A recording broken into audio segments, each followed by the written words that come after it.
TCS. My name is Marisa Bludorn, and I am the CEO as well as for TCS Consulting, as well as for Own It Magazine and Publishing. And I'm so excited to be here on the TCS side of the world. This is all about leadership development, leadership connectivity with its people, organizational development, organizational psychology. Taking center stage and owning it with me today is my girl. She is a radical woman, and she is talking about some radical things for our executive leaders as it pertains to just, you know what, we have, even though we had the pandemic, and thank God, prayerfully, that's not going to rear its ugly head again, not to the capacity that it did. But we had stress before the pandemic and was not handling it properly. Now we are post-pandemic, and we're getting ready to get back to some normal but same stress. And we've been talking about the importance of dealing with that stress, especially when we're talking about heart disease being the number one killer for women. And understanding the heart's connection, the emotional side, the spiritual side, the emotional side of it. And what I don't know why this keeps coming to my mind, but every time I think about it and we begin to talk about this topic, and I think about heart disease being the number one killer, is I'm thinking about how much women go through heartbreak. Like, we're talking about not getting paid equal pay. We're talking about, always looking like we're out of control emotionally when we base ourselves on the basic level. We're not even talking about moving mountains, just on the basic level, just being able to have a conversation where your passion is not misconstrued with you being dominating or you being overwhelming. So when I think about heart disease and when I think about it being the number one killer, I don't think about it from the place of medical, so to speak. I think of it from a place of emotions. And I just feel like I'll say this, and then I'm going to digress. Case in point for me was my mom. And her last days on the earth, her last year, she was diagnosed with colon cancer. And even after she really got to the last stages, the oncologist, I remember him saying, I don't remember if my sister was in the room with me or not in the room with me, but I remember him saying he was blown away. The disease had taken her out so fast. He was like, this doesn't make any sense to me. But as the youngest child of my parents' first set of kids, I got it. I got it. I got it. I got it. She'd given up. She'd given up. She had been through so much that she took the easy route out. She felt the presence of God. And she's like, this is a whole lot better than this over here. And I believe she's only 53 years old. Like, I'm 50, I'm going to be 56 this year. I'm in the gym. I'm living a very vibrant life. I didn't have the same life that my mom had, but I had my share of challenges. I believe that what took my mom out more than any cancer was heartbreak, disappointment, struggle after struggle, challenge after challenge. And we're not really talking about that because we're not allowed to. We're not given the space in our social environments to really talk about truly, authentically. Because when you hear women talk about, I'm taking off the mask. What mask? I didn't know you had a mask on. I thought you were being yourself. Right. What is going on? And I can say this because a outward experience, because I'm a loner. I don't like all what I see going on with friend networks. And so I prefer hanging out with Lulu, me and Lulu. Doing the whole group ain't normally my thing unless it's a general group. because of that very thing of all the stressors of having everybody, vying at you, and all that trauma and drama. And so you and I have been talking about this for the last, what? I think I've known you for a year and a half now, maybe. A little more. Oh, there you go. We're coming up on 2 years.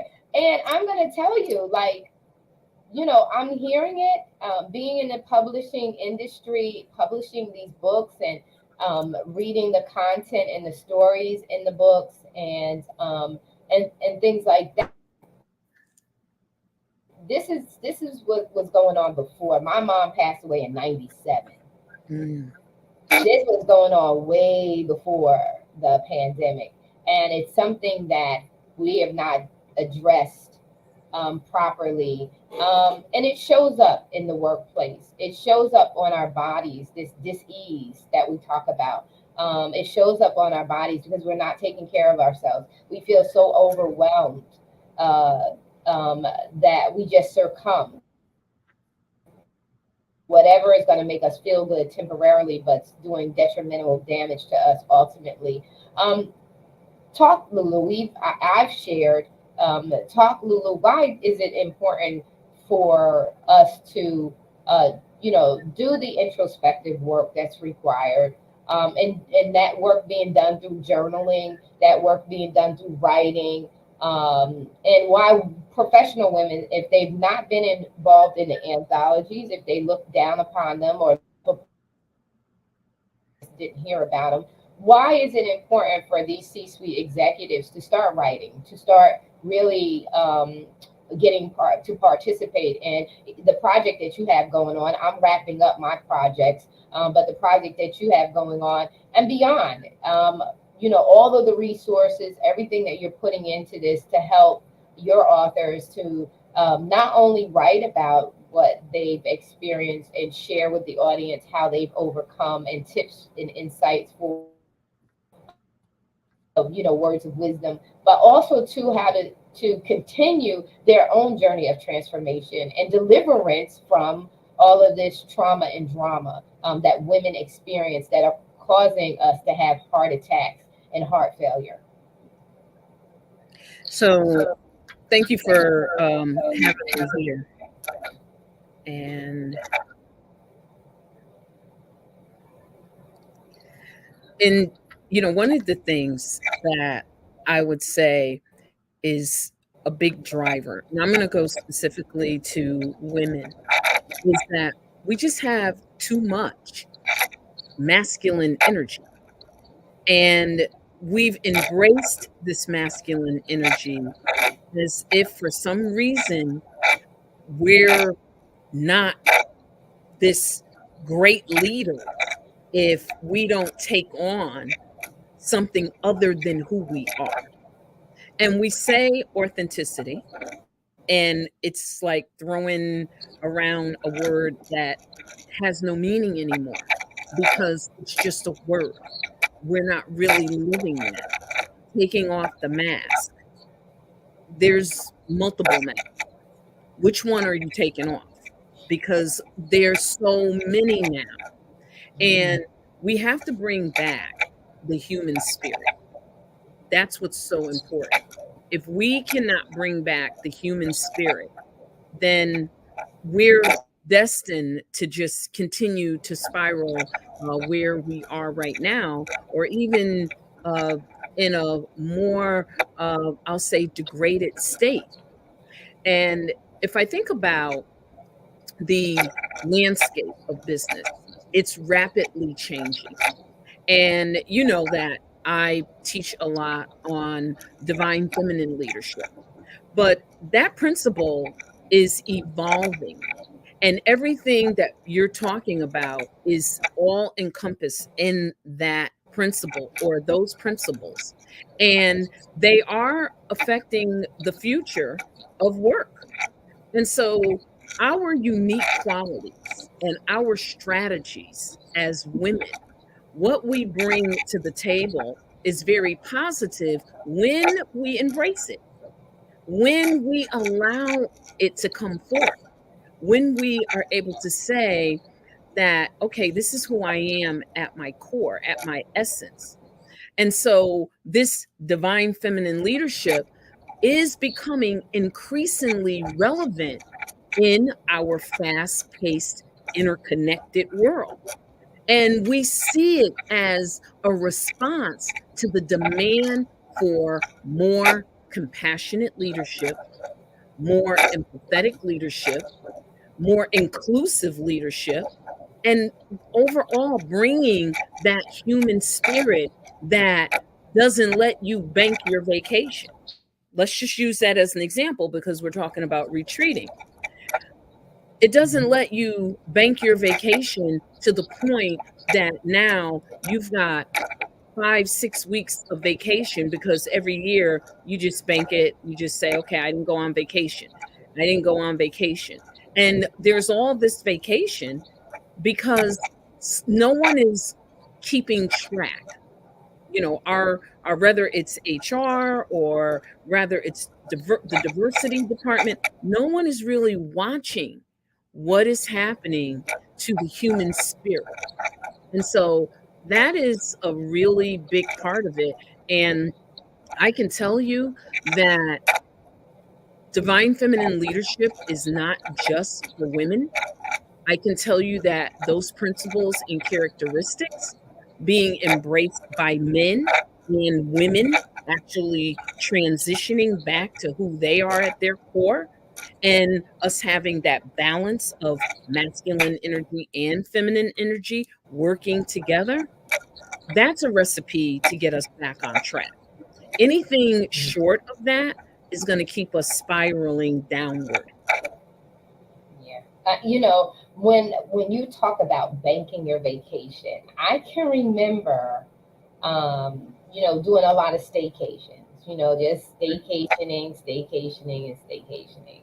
I wish I had someone to tell me, Marisa, if you stop doing this here, you stop doing this here, and you put your money together and you take your kids all over the place, you will have so you will there's so much more um, when you go away, and you experience other cultures, even if you don't necessarily go and leave the country. Let's say you just go away. I know my daughter has gone to Oregon.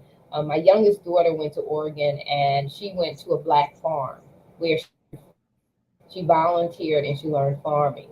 Um, that was beautiful because who knew to go to a black farm and do farming, inside the state, or go to another country. She's even done, when my kids were younger. She went to Australia. She went with Ron Luce's Teen Mania, and she Mhm. went over to Australia, and she stayed nearly a month in Australia. Myers was there doing a conference, and during when they had downtime, they attended her conference, and got the chance to hear her minister. But then they served. They served the people. They cleaned the people who were in need. They cleaned their homes up. They ministered to them in some kind of way. They did not stay in a hotel. They stayed in a hostel, which is not nice. Bed bugs and everything else. My poor child got to experience bed bugs and all this other crazy over Australia. But what it did was mature her. It matured her. What I would have liked to see done was that we've gone as a family different places. Because what happens when you do this, it's not about a luxury. It's about an experience that shapes and transforms how you see things in the world. So when you shortchange yourself by taking vacations, you think you're I got all this vacation time and da, da, da. Well, if you die tomorrow, God forbid, nobody gets the vacation time. And a lot of times we're going out of this world fast because we're not dealing with stress. And at the top of the show, I talked about my mom. Well, one thing that my mom taught me was boundaries. You don't get access to me beyond my desire for you to have access to me. And I have no guilt of that. I don't have any guilt of that. If I show up for you, I'm there to show up for you. And I'm going to do everything in my power to help you when I show up. But I also need my me time. And I guard my me time because I know in my me time, when I nurture myself, I'm going to show up a whole lot better for you because I'm going to show up happy and satisfied, bubbling over and ready to give because I got plenty of honey. I'm not going to give it from a droughtful place. And so that's the thing showed me for sure, was that so many people came to her for wisdom, but she never knew how to truly retreat, refresh, and reset so that she can give out of plenty. And that's what we do when we fail to take our vacations. It's vacate for a reason. And then it's invest in your vacation, right? Don't just sit around the house. You need to, God told Abraham, get out of your country and your kindred, go somewhere else so I could talk to you. We have to leave and stop filling your vacations up with more stuff to do. Sit down, be quiet. Like, okay, I get it. Climb a rock, fly out of an airplane, do one excursion. Don't fill each and every day up with something to do. There's something wrong with even that. Sit down, relax, leave the sleep all day. One thing that I taught my kids to do was we did fasting, we did prayer here, we ran there, we did tournaments, we did ballet, we did jazz, we did it all. But one thing I am thankful for, I did not travel like I wish I would have. But one thing I'm thankful for is I taught my daughters to put on some PJs, and from sun up to sundown, we sitting here and we going to veg on TV, chocolate chip cookies out of the oven. We're gonna chill. We're gonna chill out. This is a stress-free day, so that we can get built up and then go back out. And so vacations, retreats that are designed um, to teach you how to self care. One thing I did with my interior decorating business, because it was a physical business, was I engrafted in a day. Mm. Once I finished the project, I did a spa day, and I had a regimen. I had them do my face. I had a seaweed wrap, which they they put all of that mud on you, that seaweed mud on you, and they wrap you up in a nice warm cocoon. And I went so often that the girls, it was Kathy and and I can't remember the other girl's name, but I had gone so often that they would just let me sleep in there. They would leave me because I would come during off days where nobody was really coming to, so they didn't have a lineup of people, and they would just let me sleep because I was tired after painting and all that other stuff and physically doing these things. It wasn't a, a luxury, it was a necessity for me to go to the spa. I needed my body me. Now I had to treat my body. And Mm. I'm saying that to say that's exactly what these retreats are for. These retreats are for you to learn. If you're not going to teach yourself, allow someone else to come in and show you a quality life. And it doesn't have to be expensive, but a quality life so that you have longevity, that you have longevity in your spirit, that your heart is not broken, that you teach yourself that even if don't you learn how to love yourself so that you're not requiring people to love you in a way that they just don't have it to do. But love yourself enough so that you're not heartbreaking in those areas, that you treat yourself well. And part of this is going to the retreats. Part of this is to be poured into by other people. who know what you're experiencing, know the opposite of what you're experiencing, and know how to get you to a place where you can have balance in your life and you can start enjoying your life and you can avoid the number one killer, which is heart disease,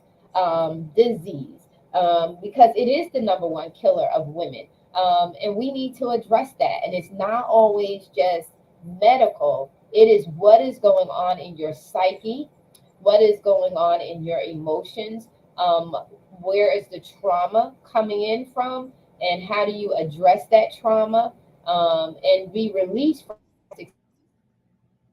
that are adverse to you, and holding you back. And that's why it's, it ain't cool to say you got all this vacation. In fact, stop telling people that and start taking your vacation time.